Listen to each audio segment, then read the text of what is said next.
Okay, hello YouTube. Today we're going to be going over the King's Gambit, starting with e4, e5. Pawn to f4 begins the King's Gambit. We're going to have the King's Gambit accepted, and this video is going to be exclusively dedicated to exploring the complexities of the King's Bishops Gambit, beginning with this move, bishop to c4. So anyways, if you like content like this and you want to see more of it, please hit that subscribe button and click your notification icon.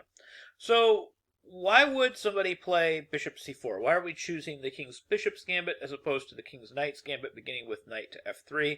What are the advantages and disadvantages of trying to play a move like bishop to c4 instead of knight to f3? Well, we first have to ask, why do people play knight f3 to begin with? Well, the most obvious reason that we would play a move like knight f3, the King's Knight's Gambit, is, of course, to prevent this move queen to h4, which it does so mechanically. But then, of course, the question is, do we need to prevent this move queen to h4? Does it make any logical sense to prevent queen h4? Is queen h4 really a threat? And that's sort of the point behind bishop to c4, is the move queen to h4 check is not viewed as a threat in the position. Because if white does play this move queen to h4 check, we're simply going to sidestep with king to f1, and we have every intention of playing knight f3 down the road, attacking this queen, and gaining this tempo later on. So the question becomes why are we spending a move to play a move like knight f3 when we don't have to, when we are actually welcoming black to play queen to h4 check, king f1, and then we're going to be gaining this tempo later on. So this is actually the beginning of one of the most famous games in chess history, a game called the Immortal Game, a game that was played between Anderson and Kieseritzky. And that game continued with kind of this insane counter gambit, a counter gambit which, by the way, just for sort of historical sake, was repeated in a theme game that was played between Nigel Short and Gary Kasparov, where Gary Kasparov was actually forced to play b5, a move that was selected by picking it out of a hat. He was actually forced to play b5 in the game, and he ended up losing the game to Nigel Short, and of course he blamed it on the opening. Funny side note to this is they said, well, you shouldn't be too mad because in your book Batsford's Chess Openings, which was the book that was supposedly authored by Gary Kasparov, although it was probably heavily ghostwritten, so he probably had very little to do with the actual variations in the book other than putting his name on it and maybe glancing over it or giving it a once over. They said, in your book, you said that the position was actually only slight edge white or something like that. It was either only slight edge white or equal. So you shouldn't be mad. You should be okay with playing this move b5 because in your book you said it was okay. And he wasn't too happy about them pointing that out. But anyways, so b5 was played in this very famous game. I'm just going to show the Immortal Game just because it was kind of cool, and I'm going to show the actual game. I have like an abridged version of this game that I show as well. But knight f6 continued, then knight f3 gaining this tempo, and then queen h6, and then we had this move pawn to d3 is what was played in the Immortal Game. And like I said, I kind of have an abridged version of this game that I show. d3 is not that great of a move, but anyway, so we have knight h5. We have knight to h4. I'm just showing the actual game as it happened. And then this queen got attacked several times. After c6, we had this g4, and then the queen gets pushed back. Like rook g1, they sack the bishop on b5. This bishop here on this b5 square gets sacrificed. This is Anderson's sacrifice. And then after h4, h5, he eventually grabs this pawn on f4, and then he throws his knight in the middle, giving up that pawn on the b2 square. And then we have this move, bishop to d6. And it's interesting to note that, again, like I said, I have an abridged version of this game. Bishop d6 is sort of a question mark move already. There was actually better ways to handle this. He could have played something differently. Mainly, he could have tried something like, d4, for instance, would have been a better way to go. And when I kind of give an abridged version of this game, I kind of edit it a little bit. But anyway, so like bishop d6, and then we had this, what continued in the game was bishop to g1, and then e5, and now we had queen takes a1, king to e2, and then the finish of the game was kind of cool. Knight a6, and then of course this cool finish was knight g7, and then queen f6, sacrificing the queen, and then bishop to e7 is checkmate. This was actually called the Immortal Game. This was Anderson versus Kieseritzky. Although the game itself was filled with just a ton of errors. Like I said, I show another version of this game. Like when I try to teach it, like I have kind of an edited version of this game that I've taken a couple liberties with, and I try to show people a slightly more accurate version of how to play the Anderson side of this game. But this was the actual game, and it was very famous. It was called the Immortal Game, and of course it came out of the Kings Bishop opening. And it was one of the things that people kind of look at when they're analyzing sort of the effects of playing this Kings Bishop opening with Bishop to c4, looking at the idea of allowing this Queen to h4 check, and of course not being afraid of it. You know, Queen h4, King h f1, with the idea of playing Knight f3 later. So one of the games that they're kind of focusing on is just going all the way back to the romantic era of chess, looking at this Anderson versus Kieseritsky Immortal Game. They're trying to duplicate that. Now, of course, b5, this counter gambit's totally insane. So, like, what if they play like a normal move? Like, what if they play Stockfish's top pick? What if they just develop, like, play something like d6? Well, I actually have a modern example for this. I have Ivanchuk versus Nikolic that was played in Turkey back in 2004. That game continued with d4.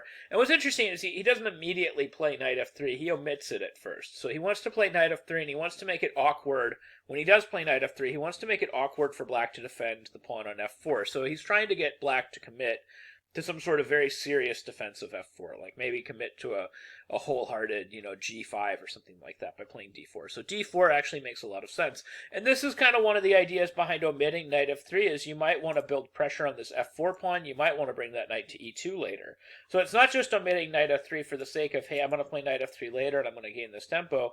There's also this distinct possibility that you might play knight e2 and go after this pawn on f4. Because again, in the King's Gambit, whether it's the King's Knight's Gambit or the King's Bishop's Gambit, the most critical thing to do is to get rid of this shield pawn. And the most critical thing for black to do is to hold on to this shield pawn once you've accepted the gambit. So that's one of the big ideas behind bishop c4 is, hey, I might want to play knight e2 later. I might want to take that pawn on f4. I might want to pile up more pressure on it, or at least force black to play some sort of very compromising defense, like g5, so that he compromises his pawn structure a little bit further. But this game, Ivanchuk versus Nikolic, continued bishop to e6, and then we had queen to d3. We had knight f6, and now finally knight f3, forcing black to make some sort of awkward decision, because he has to continue to defend the pawn on f4. So we have queen to g4, and then we just have the knight developing to c3, bishop to e7, h3, queen to g6, and now he just rips. He plays bishop takes f4. Now at this point, it's kind of clear that white is doing quite a bit better here. Like already, white's got all of his pieces out. Black doesn't have clear compensation for whatever's going on. So everything should be good for white. White should be doing pretty good here. So this should just be advantage white. This should be somewhere between slight edge to major advantage white. And of course, Ivanchuk did go on to win this game. So going back, what are some other things that can be tried other than this move, queen to h4 check, which isn't totally respected, although the engine doesn't hate it. So maybe if you can find some improvements and you can play it a little bit sharper, maybe queen h4 is the way to go. Well, what most people with black try to do when they run into this King's Bishops Gambit is they try to take advantage of the fact that the bishop is on c4. And what I mean by that is when you play knight f3, one of the things that knight f3 has going for it, other than, of course, mechanically preventing the move that you're not afraid of, is that knight f3 does not position the bishop on c4. And this is actually something really critical because, of course, knight f3 and bishop c4 are the two most natural moves in the position. You want to focus energy on f7. You want to create problems if you ever do win this pawn on the f4 square. Bishop c4 is super thematic with everything that's going on, so it's very obvious that the bishop belongs on that c4 square. But when you play bishop c4 before you play knight f3, something that can happen is that bishop can be kicked in an awful lot of situations. So the move knight f6 becomes a lot more logical in this position. And just kind of to illustrate my point, let's say that we approached this from a slightly different move order. Let's say that we played knight f3. We very rarely see knight f6 here. This is really important. I mean, I've highlighted the main lines here. You got like bishop e7 is the Cunningham, d6 is Fischer defense, g5 is, of course, the old main line, d5 is the modern defense. Those are essentially the moves that we see in this position. We almost never see knight f6, although it's arguable. Like, maybe it's not as bad as it looks. But the reason we don't see knight f6 is because when we play e5, we have to move that knight. Now, knight h5 is, of course, a really honest approach to try to handle this position, and maybe an argument to be made for knight f6 as a potential defensive move. We have this game, Nepomniachtchi versus Firouzja, that was played in Norway in 2021 that continued down this line. Nepomniachtchi did end up winning that game. The game continued d4, d6, and then we had queen e2. D takes e5, knight takes e5, queen h4 check, g3, knight g3, hg3, queen h1, bishop takes f4. With this crazy position, and Nepomniachtchi came out on top. And actually, this is the kind of position I like. This is one of the reasons that I love watching Ian Nepomniachtchi games. I've said it before in other videos. Nepomniachtchi and I actually sort of share an opening repertoire, so I've played a lot of Nepomniachtchi's openings. Actually, I played a lot of Nepomniachtchi's openings before Nepomniachtchi played them. So I have this connection with Nepomniachtchi's opening repertoire. That's one of the weird reasons I was rooting for Nepomniachtchi in the World Championship match with Magnus Carlsen. I was really cheering for him. I really wanted him to win. He has this, like I said, he has this style that matches mine almost perfectly. He's like a much stronger version of me. So I was rooting for him. But he did eventually go on to win this game. He has plenty of compensation for the exchange here. He has a big center, big attacking chances. The queen on h1 is out of play, etc. And of course, the next couple of moves didn't go all that great for Firouzja. Like, even after his bishop e6, knight c3, it starts becoming more obvious that Nepomniachtchi's position is just getting stronger and stronger. So you have to play, if you're going to play this, you have to play really accurately from here if you're going to play the black pieces, even though it's not quite over yet. So going back, e5 is possible after knight f6. That's the critical thing. e5 is possible. But if we play bishop c4, so bishop c4 instead of knight f3. Now black plays knight f6. Is e5 possible? See, that's the question you have to ask when you're looking at the differences between knight f3 and bishop c4. Is e5 possible here? If we play e5 here, we run into d5. And d5 is attacking that bishop on c4. Remember, I mentioned there's a bit of a downside to having this bishop on c4. And that's what black really needs to try to take advantage of, the fact that this bishop is now on c4. And when he plays d5, he's hitting that bishop. We don't really want to play a move like e captures d6 en passant, because now this bishop takes back with tempo, and not only are we still down this pawn on f4, it's protected, it's a shield pawn, and black is actually up on tempo. So this is the exact opposite of a gambit. We can't have that. And we can't go for a cascade of exchanges either. If we go for a cascade of exchanges, like for example, e takes f6, takes on d5, takes on g7, bishop takes g7, we'll just say knight f3, queen e7 check. This position is just major, actually not even major, just decisive advantage black. Black is doing insanely well here.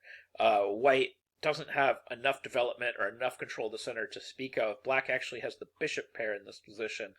This is everything that could possibly go wrong in a King's Gambit at this point has gone wrong. So the fact that d5 hits that bishop on c4 is a big deal, and it's what makes knight to f6 possible. So that's the way most modern players approach this when they're defending this with the black pieces, is they play a move like knight to f6, and the goal is that they're trying to force white to play a move like knight to c3, and then they're going to play pawn to c6, and they're going to strike at the middle of the board, basically preparing to play c6 and d5. Now, I will point out, there is one other approach to trying to take advantage of the fact that this bishop is on the c4 square, and back in like the 1960s, this was a super popular approach, was a move like pawn to d5. Is they would play pawn to d5, and I have a couple of games here. I have Fischer versus Niemann, which is a pretty cool one. Actually, the two games that I have here are both Fischer games. So Fischer versus Niemann and Fischer versus Cunningham, both played back in 1964. So this was kind of the version of the King's Gambit that Fischer liked to hazard, was with the bishop on c4. And of course, back then, I mean, I think one of the reasons he liked to hazard is because people did play this defense with d5. Now Fischer responded in both games with bishop takes d5. Then we had knight to knight to f6. We have knight to c3, just defending, and then we had one game continue with knight to c6, and we had another game continue with bishop to b4.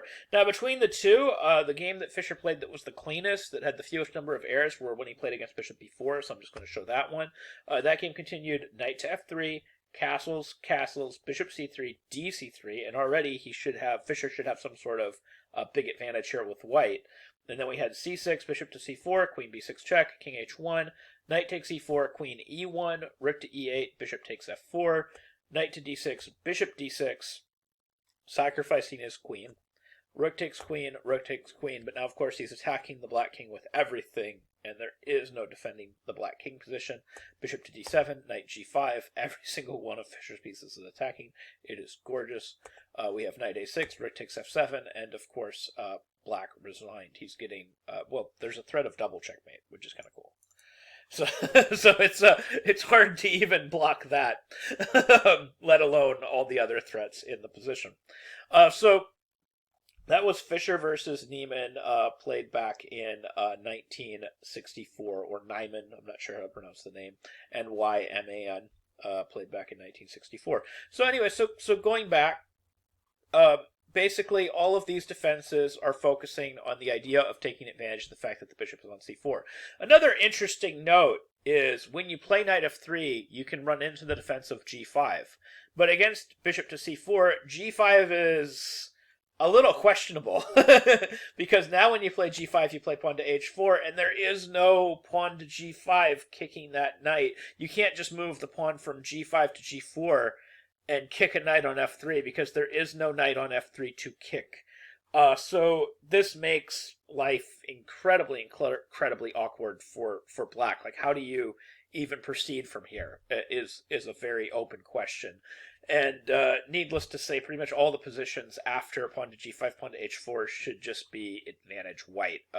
This position is almost a little ridiculous to play g5 and just allow h4 right away because you do not have g4. So it's very hard to play this moving forward with the black pieces. So that's the main focus, is either d5 or knight f6. Now between these two, knight f6 is definitely a little bit more respectable. You're going to play knight f6 with the idea of c6 and d5, kicking that bishop on the c4 square, taking full advantage of the fact that that bishop is located on c4.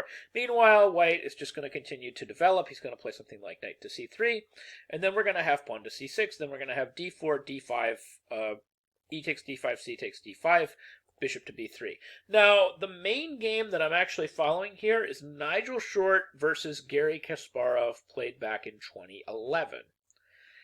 And that game continued bishop to d6, and remember when I pointed out that one of the things that white might try to do is play knight on g to e2 to focus energy on taking this pawn on the f4 square, and that's actually exactly what Nigel Short did. Now what's interesting is the game between Nigel Short and Garry Kasparov played in 2011. Garry Kasparov, who obviously knows his stuff when it comes to the opening, played the move knight to c6, which is a mistake. And that move, knight to c6, allowed Nigel Short to simply play bishop takes f4 right away, and this position should already be considered slight edge white. And I mean, after, they both just castled, and I mean, they continued playing chess from here, but clearly white is a little bit better already. White has the open f-file, white has the cleaner pawn structure, white should have some sort of advantage here, and in fact, white did go on to win. So going back to this position right after knight on g to e2, what should black play instead? Well, arguably the best move is to do what we're supposed to do in the King's Gambit, which is judiciously defend that shield pawn, even if it looks a little ridiculous. So what we should be playing is something like this. We should be castling, and after white plays like a natural castles kingside to go after that pawn on f4, we should just defend that pawn like a crazy person. We should just play g5. Compromise the structure. Don't worry about it. And this position is actually extremely unclear. But more importantly, you're actually going to force white to play some sacrifices later, because white has to break through. So the best I can come up with here is at some point white needs to play h4, h6, and then we're going to have like hg5, hg5, and then we do actually have this game where somebody tried knight takes d5 in this position, and it turned out to be absolutely incorrect. And actually there was more than one game. There were two games where people tried knight takes d5, but needless to say, this move is incorrect, and black should have an advantage here. The correct move is to just sacrifice for the shield pawn, to play something like knight takes f4, and then after g takes f4, we would have bishop takes f4, and we sacrifice the piece, but we break the shield pawn, and we start breaking up the position in front of black's king. This position is actually quite unclear. I have a little bit of analysis here. It goes like knight c6, queen d2, bishop f4, queen f4, knight h7, rook f3, king h8. It's possibly advantage black, but still the position is quite unclear, trying to break through for that pawn. But that's essentially what each side is trying to do here, and that's essentially how we should be handling the King's Bishops Gambit. We should be playing bishop to c4. Of course, if they play queen h4 check, we're not at all concerned about it. We're going to play king f1 with every intention of playing that knight f3 at some point later, gaining that tempo. If they play the move pawn to d5, we're not terribly concerned about that either. We're going to play bishop takes d5, and, for example, knight f6, knight c3. We're going to follow that Fischer game almost to the letter. Bishop b4, we're going to just develop, castles, bishop c3, dc3. This should be advantage white. And, of course, the final thing that we have to worry about here if we're playing the white pieces is if they try the best defense, which is knight f6, we're going to continue with knight to c3, pawn to c6, pawn to d4, d5, e d5, c d5, bishop b3, and we're going to actually be following this Nigel Short versus Garry Kasparov game, where we're going to play knight on g to e2 and try to break through against that shield pawn with bishop takes f4. And here, the only defense that we really have to worry about is if black really aggressively defends that pawn with something like g5. So out of all the moves that black can play, castles kingside is by far and away the most terrifying, because we do kind of want to castle. We want to get our king out of the center before we grab this pawn on f4. We don't want to run into Ricky at check. So we're going to have to castle, and that does give black an opportunity to play g5. And like I said, the unclear line here is to just eventually go after sacrificing on the f4 square anyway, and then playing against the slightly weakened black king. And that's kind of where the King's Bishop Gambit stands right now. That's how we play it with the white pieces, and that's kind of the current and the modern theory of what's going on.